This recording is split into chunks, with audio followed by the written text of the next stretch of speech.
This is lecture 4 on complex analysis. complex analysis. तो हमने last lecture 3 या उससे पहले हम ऑलरेडी बेसिक कॉम्प्लेक्स नंबर्स के बारे में पढ़ चुके हैं।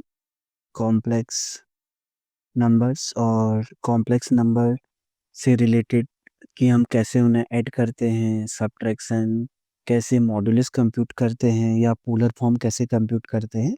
और लास्ट लेक्चर्स में हमने देखा कि कुछ definitions related to sets in complex plane. एक बेसिक डेफिनेशन थी नेबरहुड की। ओके, सो हमने डिस्कस किया था कि कॉम्प्लेक्स प्लेन ऐसा रहता है, तो किसी पॉइंट जेड नॉट के नेबरहुड का मतलब क्या है कि उसके अराउंड हम एक सर्किल बनाते हैं और सर्किल के अंदर के सारे पॉइंट्स जो सेट बनाता है उसे हम बोलते हैं neighbourhood. So Z minus Z not is less than R, so this is where R is a positive real number. Okay, तो ये हो गया था नेबरहुड की डेफिनेशन। फिर हमने देखा था ओपन सेट, रीजन, डोमेन, बहुत सारी डेफिनेशंस देखी थी। Okay, and there we also discussed कि इस कॉम्प्लेक्स एनालिसिस कोर्स में हम क्या पढ़ने वाले हैं। Basically in this course our main goal will be to understand functions of a complex variable। तो इस टाइप के फंक्शंस के बारे में स्टडी करना होगा हमें, और हम देखेंगे इस टाइप के फंक्शंस की क्या प्रॉपर्टीज रहती हैं, उनकी लिमिट, कॉन्टिन्यूटी, डिफरेंशियबिलिटी, ये सारी चीज़ों के बारे में हम स्टडी करेंगे। ओके, तो पहला है कि functions of a complex variable है क्या। ओके, तो एएम वन में again briefly I will recall, am one में हम वो फंक्शन हम पढ़े थे जिनका डोमेन क्या रहता था, रियल नंबर या रियल नंबर का कोई सबसेट। कोडोमेन क्या रहता था, आर। बट कॉम्प्लेक्स वेरिएबल जब हम बोलते हैं functions of a complex variable, इसका मतलब क्या रहता है, वो सारे फंक्शंस जिनका डोमेन क्या रहता है, कॉम्प्लेक्स नंबर्स या उनका सबसेट। कोडोमेन क्या रहता है, कॉम्प्लेक्स नंबर्स या उनका सबसेट। तो इसे हम कैसे लिखेंगे, F is a function from C to C. Okay, so so this is a function of a complex variable, क्योंकि यहाँ पे जो डोमेन में एलिमेंट्स है वो कहाँ से आ रहे हैं, कॉम्प्लेक्स नंबर से आ रहे हैं। तो हम इस टाइप के फंक्शंस के बारे में पढ़ने वाले हैं। हमारा मेन गोल आज के लेक्चर में रहेगा कि ऐसे फंक्शंस के लिए लिमिट का कॉन्सेप्ट समझना, second continuity, and third differentiability. Okay, तो पहले हम देखते हैं कि जो ये फंक्शंस हैं इन्हें कैसे हम डिनोट करते हैं, रिप्रेजेंट हम करते हैं। तो हमने क्या देखा कि अगर कोई एक function f from C to C है, सी टू सी, तो कॉम्प्लेक्स सी को हम कैसे डिनोट करते हैं, बाय ए प्लेन। ये तो रियल पार्ट ऑफ जेड का रहता है, ये इमेजिनरी पार्ट। तो डोमेन यहाँ से इमेज कहाँ पे जा रही है, image is again going to a complex plane. Imaginary part of Z ये इमेज वाला पार्ट है। तो अगर डोमेन में कोई भी पॉइंट जेड है, हम जेड कोई एक जनरल पॉइंट को हम कैसे डिनोट कर सकते हैं, एक्स प्लस आई वाई, या एज ए पॉइंट अगर हम देखें we can write it as X comma Y. तो एक पॉइंट जेड की इमेज हमने कहा कि सपोज उसकी इमेज क्या है, W, W is F of Z. अब डब्ल्यू भी क्या है, कॉम्प्लेक्स नंबर है, तो इस डब्ल्यू को हम कैसे लिख सकते हैं, U plus i of V. But हम देखते हैं कि हर किसी जेड के लिए यू भी अलग हो सकता है और वी भी अलग हो सकता है। तो जो एफ ऑफ जेड है, एफ ऑफ जेड है, ये इसकी इमेज थी डब्ल्यू। डब्ल्यू हमने कहा कि कॉम्प्लेक्स नंबर है, सो इसे हम लिख सकते हैं यू प्लस आई वी। और हमने नोट किया हर किसी जेड के लिए यू भी अलग हो सकता है, वी भी अलग हो सकता है।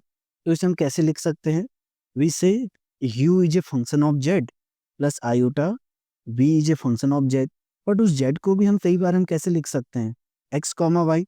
So we can again write it as U X comma Y plus iota V X comma Y. तो इस तरीके से हम कॉम्प्लेक्स फंक्शन का इनमें से कोई भी फॉर्म लिख सकते हैं। या तो हम इसे कई बार लिखेंगे u प्लस आई वी, या एफ ऑफ जेड को हम लिखेंगे U Z plus iota V Z, and F of Z U X Y plus i V X Y. But अगर तुम यहाँ पे नोट करोगे, ये कॉम्प्लेक्स नंबर्स के लिए हमारे पास क्या रहता है कि यू एक्स वाई भी एक रियल नंबर होगा and V X comma Y भी क्या होगा, एक रियल नंबर होगा। ओके, सो ये तरीके हैं जिससे हम एक कॉम्प्लेक्स फंक्शन को हम इन इन तरीकों से हम लिख सकते हैं। सो इनमें से हम कोई भी तरीका हम यूज करेंगे आगे आने वाले लेक्चर्स में। ओके, जैसे अगेन मैं इसे कनेक्ट करूंगा एईएम वन से। तो एईएम वन में जब हम function of R to R हम पढ़ते थे, तो हम ऐसे फंक्शंस का हम क्या कर पाते थे, ग्राफ ड्रॉ कर पाते थे, क्योंकि डोमेन वहां पे क्या रहता था, ये रियल लाइन और इमेज वाली ये रियल लाइन। तो हम इनका कुछ ना कुछ ग्राफ हम बना पाते थे। बट अगर फंक्शन यहाँ से क्या है, सी टू सी है, तो हमें डोमेन को रिप्रेजेंट करने के लिए हमारे पास क्या चाहिए होगा, दो डायमेंशन चाहिए होगी।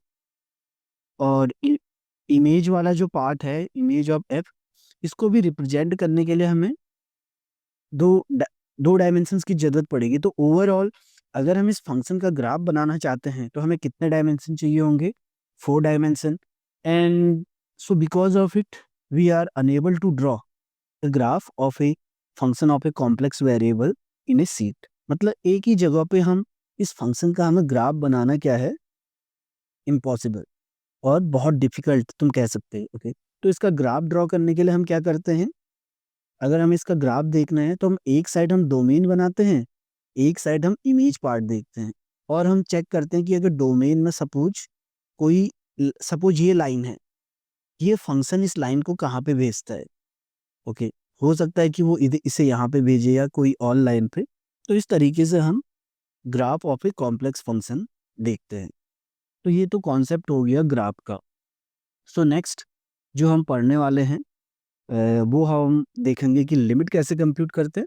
बट उससे पहले हमने जस्ट एक दो एग्जांपल कर लेते हैं फंक्शंस के। जैसे फंक्शन का एग्जांपल क्या है, F from C to C से F of Z equal to Z square minus four Z. So this is W. Okay, अब नाउ इसमें यू और वी कैसे हम निकालेंगे, हमने ऑलरेडी देखा था कि F of Z equal to क्या रहता है, u प्लस आयोटा वी, जहाँ पे u भी एक function of x comma Y रहता है, या इसे हम ऐसे लिखते हैं U X Y plus iota V X Y. तो इस केस में u और v क्या होगा। ओके, तो हम u और v निकालने के लिए हम z को किससे रिप्लेस करते हैं, x comma Y. So Z square minus four Z. तो x z क्या रहता है, x प्लस आई Y whole square minus four times x plus आई वाई। तो इसे तुम सॉल्व करना, तो यहाँ से हमें क्या मिलेगा, X square plus I Y whole square plus two I X Y minus four X minus four I Y. तो हम आई वाला एक साथ रखेंगे, एक्स वाला एक साथ रखेंगे। तो जिनमें इमेजनरी टर्म नहीं आता वो वाला एक साथ रखेंगे। तो एक्स स्क्वायर यहाँ से क्या आ जाएगा, i square equal to minus one minus four x plus i के साथ हमारे पास क्या आ गया, two x Y minus four y. Okay, तो ये आ गया एफ ऑफ जेड। तो यहाँ पे ये है यू पार्ट और ये है वी पार्ट। ओके, तो इस तरीके से हम बहुत सारे फंक्शंस देखेंगे। For example F of Z equal to Z plus real part of Z. तो इस एग्जांपल में ये तुम्हारे लिए एज एन एक्सरसाइज है, तुम्हें देखना है कि यू एक्स वाई क्या होगा और वी एक्स वाई क्या होगा। Okay, so this is an exercise. तो जो नेक्स्ट कॉन्सेप्ट हम देखने वाले हैं वो है limit of a function. Limit of a function. तो जब भी हम यहाँ पे अब से हम फंक्शन की बात करेंगे तो हमारा मतलब रहेगा उन फंक्शन से जिनका डोमेन सी या सी का सबसेट है और इमेज कहाँ पे कंटेन है, सी पे। Okay, so how do we define limit of a function. तो हमें पता है कि कॉम्प्लेक्स फंक्शन का ग्राफ एक जगह पे बनाना डिफिकल्ट रहता है। तो हम क्या करते हैं, कॉम्प्लेक्स प्लेन की दो कॉपीज लेते हैं, एक तो डोमेन पार्ट के लिए और एक लेते हैं कोडोमेन पार्ट के लिए। ओके, कोडोमेन पार्ट के लिए। नाउ सपोज जेड नॉट एक पॉइंट यहाँ पे है। ओके, अब फंक्शन इस पे मैप होगा तो इसकी इमेज हमें क्या मिलेगी, से this is W not. But limit define करने के लिए अगर हमें लिमिट चेक करना है जेड नॉट पे, फंक्शन का उस पॉइंट पे डिफाइन होना जरूरी नहीं है। ओके, बट फंक्शन कहाँ पे डिफाइन होना चाहिए, इस पॉइंट के अराउंड एक नेबरहुड में डिफाइन होना चाहिए। तो ये बहुत जरूरी कंडीशन है लिमिट डिफाइन करने के लिए। Okay, so I will write it here. Suppose the function f the function f is defined in some neighborhood of z naught except possibly at z naught at z naught itself। तो limit के लिए function का उस point पे define होना जरूरी नहीं है, बट हमें क्या चाहिए, फंक्शन डिफाइन होना चाहिए उसके एक नेबरहुड पे। Okay, so we say the limit of f at z naught is l। Okay, so हम इसे डिनोट कर देते हैं एक नंबर l से। l भी एक कॉम्प्लेक्स नंबर है, से l if f of z approaches to l whenever z approaches to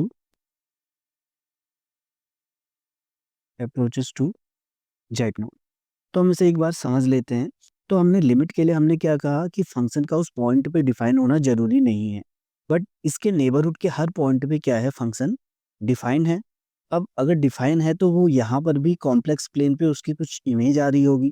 limit का मतलब है कि जब भी हम इस पॉइंट जेड नॉट की तरफ अप्रोच करें तो जो इमेज वाला पार्ट है वो एल की तरफ अप्रोच करना चाहिए। ओके, एल की तरफ अप्रोच करना चाहिए। ये तो हो गया कि एक इनफॉर्मल डेफिनेशन टाइप की। ओके, सो अगर तुम्हें फॉर्मल डेफिनेशन देखनी है, so there is something called epsilon delta definition. Epsilon delta definition, okay, जो मैं अभी कवर नहीं कर रहा हूँ। और हम इसे कैसे डिनोट करते हैं, limit of F of Z, Z approaches to Z not equal to L. Okay, ये तो हो गया लिमिट की डेफिनेशन। अब अगर हमें लिमिट कंप्यूट करनी है कुछ फंक्शंस की, तो हम बेसिक ये लिमिट्स का हम रूल की हेल्प से हम कर सकते हैं। ओके, तो अगर हमारे पास दो फंक्शन है, सपोज एफ जेड और जी जेड, हमारे पास दो फंक्शन है और हमें पता है कि दोनों की लिमिट एक पॉइंट जेड नॉट पे एग्जिस्ट करती है। Limit at Z not, F of Z की लिमिट है L1 और दूसरे फंक्शन की लिमिट है L2। Z approaches to Z not, G of Z की लिमिट है L2। तो हमारे पास कुछ रूल्स हैं कि पहला रूल है कि अगर मैं इन दोनों का सम निकालूं, एफ प्लस जी, ये भी दोनों फंक्शन होंगे, F of G plus Z, इसकी लिमिट रहती है L1 प्लस L2। सेकेंड, कि अगर इनका प्रोडक्ट कर दें एफ और जी का, तब लिमिट कैसा बिहेव करता है कि product of L1 comma L2। सी, अगर यहाँ पे सब्ट्रैक्शन भी रहता तब भी इस टाइप का बन जाता, L1 minus L2। And division में क्या रहता है, z approaches to Z not, f over g, ये होता है L1 by L2 provided L2 क्या रहना चाहिए, नॉन जीरो। ओके, तो हम कुछ एग्जांपल कर लेते हैं, उससे आई थिंक लिमिट की थोड़ी क्लैरिटी मिल जाएगी। ओके, तो फॉर एग्जांपल सपोज हमें पता है कि limit of Z approaches to से जेड नॉट कोई कॉम्प्लेक्स नंबर है, जेड का क्या रहेगा। तो अगर हम डेफिनेशन से फॉलो करें कि अगर जब जेड जेड नॉट की तरफ अप्रोच करेगा तो ऑब्वियसली एफ ऑफ जो जेड है, जेड, ये भी जेड नॉट की तरफ ही जाएगा, जेड नॉट। ये तो बेसिक हो गया। सेकंड, अगर सपोज मुझे लिमिट निकालनी है कॉम्प्लेक्स नंबर जेड नॉट पे, किसकी, 4z+3 की, तो हम कौन सा रूल अप्लाई कर सकते हैं, प्रोडक्ट वाला भी कर सकते हैं और पहला वाला भी। कांस्टेंट की लिमिट क्या रहेगी, constant, so it will be 4 limit Z approaches to Z not, Z plus constant function की लिमिट क्या रहेगी, same constant, so it will be 4z0+3। अगर सपोज हमें लिमिट निकालनी है, limit Z approaches to Z not of 2z+2 by 4z² + 3, अगेन हम quotient वाला रूल लगा सकते हैं। So it it will be 2z0+2/4z0² + 3 provided denominator क्या होना चाहिए, नॉन जीरो, z² + 3 ये नॉन जीरो आना चाहिए। ओके, तो ये तो हो गया हमारा लिमिट का कॉन्सेप्ट। सो नेक्स्ट रहता है कॉन्टिन्यूटी का। तो the next concept is of continuity, continuity at a point. तो जैसे हमने कॉन्टिन्यूटी की डेफिनेशन देखी थी EM1 पे, सिमिलर डेफिनेशन यहाँ पर भी है। So a function f is continuous at z0 if limit at that point z approaches to z0, f of z किसके इक्वल आ जाना चाहिए, f of z0। ओके, और यहाँ से तुम ये चीज चेक कर सकते हो कि कोई भी पॉलिनॉमियल फंक्शन कॉम्प्लेक्स वाले में किस फॉर्म के रहते हैं, a naught z power n, a one n minus one, z power N minus one, it will be a one and then a n, ये आ गए जहाँ पे a naught to a n सारे कॉम्प्लेक्स नंबर रहेंगे। तो कोई भी पॉलिनॉमियल क्या रहते हैं, कॉन्टिन्यूस फंक्शन रहते हैं। ओके, एंड सिमिलरली तुम रेशनल फंक्शंस के बारे में भी देख सकते हो। So the next concept that we are going to discuss is derivative. तो यही बहुत जरूरी और इम्पोर्टेंट कॉन्सेप्ट है इस कोर्स में, डेरिवेटिव। तो हम डेरिवेटिव कैसे डिफाइन करते हैं, suppose the function f is defined in a neighborhood of a point z0. So the derivative of f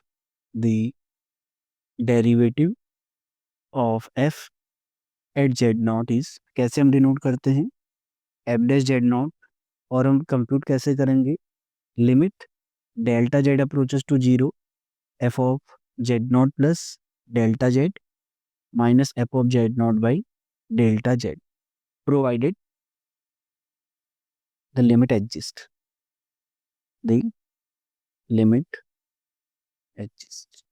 तो ये है डेरिवेटिव, और सिमिलर कॉन्सेप्ट्स हम EM1 में भी पढ़ चुके हैं। अगर रियल वेरिएबल के लिए अगर कई बार तुमने देखा होगा तो वो डेफिनेशन कुछ ऐसी रहती थी, f of X not plus H minus F of X not by H. Okay, अब बहुत सारे स्टूडेंट्स के मन में डाउट होगा, वहाँ पे तो हम लेफ्ट हैंड डेरिवेटिव की भी बात करते थे, राइट हैंड डेरिवेटिव की भी बात करते थे, और दोनों इक्वल होने चाहिए, तो क्या यहाँ पे सेम कॉन्सेप्ट है? ओके, तो हम इस पे ब्रीफली डिस्कस करेंगे। तो वहाँ पे हम लेफ्ट हैंड लिमिट और राइट हैंड लिमिट की बात हम क्यों करते थे, सपोज ये कोई पॉइंट एक्स नॉट था और ये फंक्शन था। अब जब हमें लिमिट निकालनी है तो वहाँ पे क्या रहता था, वहाँ पे लिमिट की अगर हम डेफिनेशन लिखें तो कुछ ऐसे रहता था ना, H approaches to zero, F of X not plus H minus F of X not by H. अब वहाँ पे एच जीरो की तरफ अप्रोच कर रहा है, so that can approach from two sides. Suppose ये जीरो है, एच जीरो की तरफ दो साइड से अप्रोच कर सकता है, या तो लेफ्ट साइड से अप्रोच कर सकता है या राइट साइड से अप्रोच कर सकता है, दो ही पॉसिबिलिटी है। बट यहाँ पे जब हम delta Z approaches to zero की बात कर रहे हैं, हम कॉम्प्लेक्स प्लेन पे हैं। ओके, तो ये पॉइंट है जीरो, जीरो की तरफ हम बहुत सारे डायरेक्शन से हम अप्रोच कर सकते हैं। ओके, और ये लिमिट एग्जिस्ट होने का क्या मतलब है कि हम किसी भी डायरेक्शन से अप्रोच करें, ये लिमिट हमेशा सेम आनी चाहिए। ओके, तो यहाँ पे तुम्हें बहुत डिफरेंस लगेगा, जो हम फंक्शन ऑफ रियल वेरिएबल के लिए पढ़ते थे, तो लिमिट के कॉन्सेप्ट में ही यहाँ पे बहुत डिफरेंस है। यहाँ पे हमारे पास लेफ्ट हैंड डेरिवेटिव इसलिए आता था जब h लेफ्ट से अप्रोच करता था, राइट हैंड डेरिवेटिव तब आता था जब राइट साइड से। बट यहाँ पे हमारे पास बहुत सारी डायरेक्शंस हैं। ओके, तो हम जस्ट लेफ्ट हैंड डेरिवेटिव और राइट हैंड डेरिवेटिव की बात नहीं करेंगे, हम कहेंगे यहाँ पे हम किसी भी डायरेक्शन से जीरो की तरफ अप्रोच करें, तो ये जो फंक्शन है Z not plus delta Z minus F of Z not by delta Z, ये हमेशा एक फिक्स नंबर की तरफ अप्रोच करना चाहिए। Okay, so now we will solve some example, जहाँ से तुम्हें थोड़ा क्लैरिटी मिल जाएगी कि डिफरेंशियबिलिटी हम देखते कैसे हैं। ओके, सबसे सिंपल फंक्शन ले लेते हैं F of Z equal to Z. हम इसकी चेक करते हैं किसी भी कॉम्प्लेक्स नंबर जेड नॉट पे डिफरेंशियबिलिटी। तो differentiability at Z equal to Z not, तो बाय डेफिनेशन क्या होना चाहिए, limit delta Z approaches F dash Z not should be limit F of Z not plus delta Z minus F of Z not by delta Z. अब इसे अगर हम solve करेंगे तो हमें क्या मिलेगा, limit delta Z approaches to zero, z not plus delta z by definition क्या आएगा, so minus Z not by delta z, z naught से Z naught cancel, so limit delta Z approaches to zero, delta z by delta z. Delta Z approaches to zero का मतलब है कि delta z एक non zero number है, so we can cancel it out, we will get limit delta Z approaches to zero one equal to one. तो इस function का F of Z not क्या आ गया, वन। और जेड नॉट क्या था, कोई भी आर्बिट्रेरी कॉम्प्लेक्स नंबर था, तो इसलिए हम क्या बोलते हैं कि इस फंक्शन का डेरिवेटिव कितना क्या आ गया, one, for all z belong to C. इस तरीके से हम कंप्यूट करते हैं। अब कई बार अगर तुम्हें कुछ और कुछ फंक्शंस का अगर तुम्हें डेरिवेटिव पता है, तो उनकी हेल्प से तुम बहुत सारे फंक्शंस का डेरिवेटिव निकाल सकते हो। उसके लिए हमारे पास कुछ सिंपल रूल है। जैसे पहला क्या है, अगर derivative of a constant function is zero, ये तुम प्रूव भी कर सकते हो, ओके। सेकंड हो गया कि अगर हमें दो फंक्शंस का डेरिवेटिव पता है, एफ और जी का, किसी एक पॉइंट पे, तो इसका डेरिवेटिव क्या रहेगा, D by D Z of F plus D by D Z of G. This is F dash plus G dash, okay. तो जो हमने यहाँ पे डेरिवेटिव का नोशन किया है एफ डैश जेड, इसी को हम कई बार हम क्या लिखते हैं, D by D Z of F, okay, ये नोटेशन है। सिमिलरली एडिशन की जगह अगर आप सब्ट्रैक्शन रखोगे, तो यहाँ पे भी सब्ट्रैक्शन का साइन आ जाएगा। अब प्रोडक्ट रूल, इसे भी तुम प्रूव कर सकते हो। प्रोडक्ट रूल क्या रहता है, पहले फंक्शन को लीव किया, दूसरे का डेरिवेटिव, प्लस दूसरे फंक्शन को लीव किया, पहले का डेरिवेटिव। फोर्थ, डेरिवेटिव के रूल बिल्कुल सेम है अगर एफ बाई जी अगर देखोगे, बट उसके लिए जरूरी है कि फंक्शन डिफरेंशिएबल होना चाहिए। डिनोमिनेटर का स्क्वायर, लीव के numerator minus F by G dash Z. और इन्हीं का तुम यूज करके पावर रूल भी निकाल सकते हो कि अगर D by D Z of Z power N अगर तुम्हें निकालना है, it will be N Z power N minus one, जहाँ पे एन क्या है, N is an integer.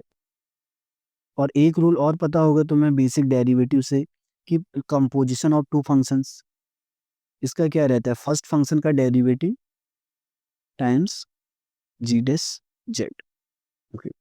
Now इन रूल की हेल्प से हम कुछ एक दो एग्जांपल और करते हैं।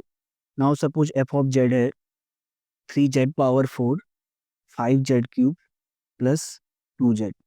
सो एफ डैश जेड क्या होगा, सबका अलग अलग derivative, so d by D Z of three z power four minus d by D Z of five z cube plus D by D Z of two z, okay. तो power rule हम apply कर सकते हैं, three times four z cube minus five, पाँच को five is constant, so three z square plus two times z का derivative is one, so twelve z cube minus fifteen z square plus two. तो ये तो आ गया derivative, okay. Similarly तुम quotient functions का भी कर सकते हो। तो अभी तक हमने कुछ ऐसे ही फंक्शंस का एग्जांपल देखा है कि जिनका डेरिवेटिव हम कंप्यूट कर पा रहे हैं और जो डिफरेंशिएबल है। तो हम एक एग्जांपल देखते हैं जहाँ पे फंक्शन क्या है, डिफरेंशिएबल नहीं है। Now suppose f of Z हमने कंप्यूट किया जेड कॉन्जुगेट, तो जेड कॉन्जुगेट क्या है, एक्स माइनस आई वाई। अब हमें देखना है कि ये किसी कॉम्प्लेक्स नंबर पर डिफरेंशिएबल हो सकता है क्या। तो हमने कहा कि consider a point Z naught belong to सी।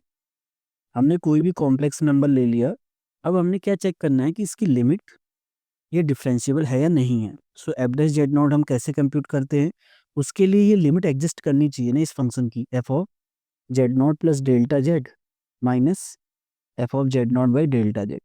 तो हम देखते हैं कि क्या ये लिमिट एग्जिस्ट करेगी। So limit delta Z approaches to zero, z not plus delta z, by definition ये क्या आ जाएगा, z not plus delta z का conjugate minus Z naught conjugate by delta z. So limit delta Z approaches to zero, तो हमने पहले वाले में देखा था कॉन्जुगेट की क्या प्रॉपर्टी रहती है कि इंडिविजुअल ब्रेक कर सकते हो, Z not by delta Z cancel out हो गया। तो यहाँ से क्या आएगा, limit delta Z approaches to zero delta of Z bar by delta Z, okay. अब हमें चेक करना है कि क्या ये लिमिट एग्जिस्ट करेगी या नहीं। अब डेल्टा जेड क्या है, ये तो कॉम्प्लेक्स नंबर है, ये किसकी तरफ अप्रोच कर रहा है, जीरो की तरफ। अब हम यहाँ पे नोट करते हैं कि इस जीरो की तरफ अप्रोच करने के बहुत सारे डायरेक्शंस हैं, या तो इसकी तरफ से भी मूव कर सकता है, या इमेजिनरी एक्सिस की तरफ से भी मूव कर सकता है, या नेगेटिव साइड से भी। तो बहुत सारी डायरेक्शंस है। तो हम देखते हैं कि क्या सारी डायरेक्शंस से लिमिट सेम आ रही है क्या। अगर हम जस्ट पॉजिटिव रियल पार्ट से हम अप्रोच करते हैं, now suppose delta z equal to r, okay, जहाँ पे आर क्या है, रियल नंबर है, ओके, एंड हम देखते हैं कि अगर इस साइड से अप्रोच करें, पॉजिटिव साइड से अप्रोच करें, तब लिमिट क्या आती है, it will become r approaches to zero, r conjugate by r, क्योंकि आर एक रियल नंबर है तो आर कॉन्जुगेट क्या रहेगा, just r, r by r, so it will be 1, okay, ये तो आ गया 1। अब हम देखते हैं कि इमेजिनरी साइड से क्या आएगा। इमेजिनरी पार्ट एक्सिस कौन सी है, इमेजिनरी एक्सिस ये वाली है, ओके, और यहाँ पे क्या रहता है, आई आर टाइप के एलिमेंट रहते हैं जो प्योरली इमेजिनरी रहते हैं, और आर अगेन क्या है, रियल वाला है। So delta Z approaches to zero का क्या मतलब होगा, यहाँ पे r approaches to zero, delta z क्या आएगा, i r conjugate by i r, okay, so it will be limit r approaches to zero, i conjugate कितना रहता है, minus i, r conjugate r by i r, cancel हो गया, so it will be limit r approaches to zero, -1 -1।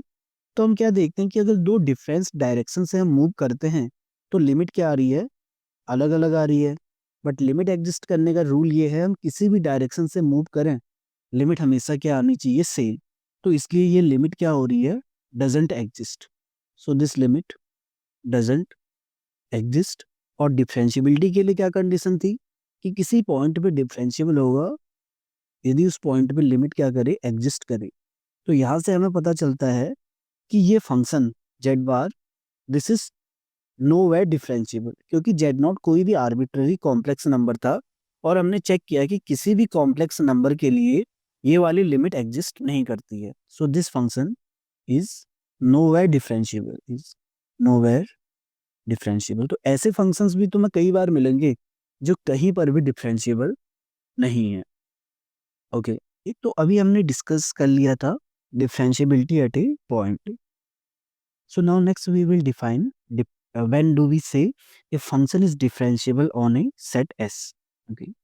So a function f is called differentiable on a set S कि complex number के set S पे differentiable कहलाएगा if f is differentiable at every point of S, every point of S। तो हम अगर वो s के हर point पे डिफरेंशियबल है, तब हम कहेंगे कि the function is differentiable on s। ये तो कॉन्सेप्ट हो गया डिफरेंशियबिलिटी का, बट इस कोर्स में हम वो फंक्शन पढ़ते हैं जो डिफरेंशियबिलिटी के साथ साथ एक एक्स्ट्रा प्रॉपर्टी भी होल्ड करते हैं, और उस टाइप के फंक्शंस को हम बोलते हैं analytic function, okay, analytic function. तो ज़्यादातर रिजल्ट इस कोर्स में जो तुम पढ़ोगे वो इस टाइप के फंक्शंस के लिए रहते हैं, एनालिटिक फंक्शंस के लिए। तो एनालिटिक फंक्शंस क्या रहते हैं, ए कॉम्प्लेक्स फंक्शन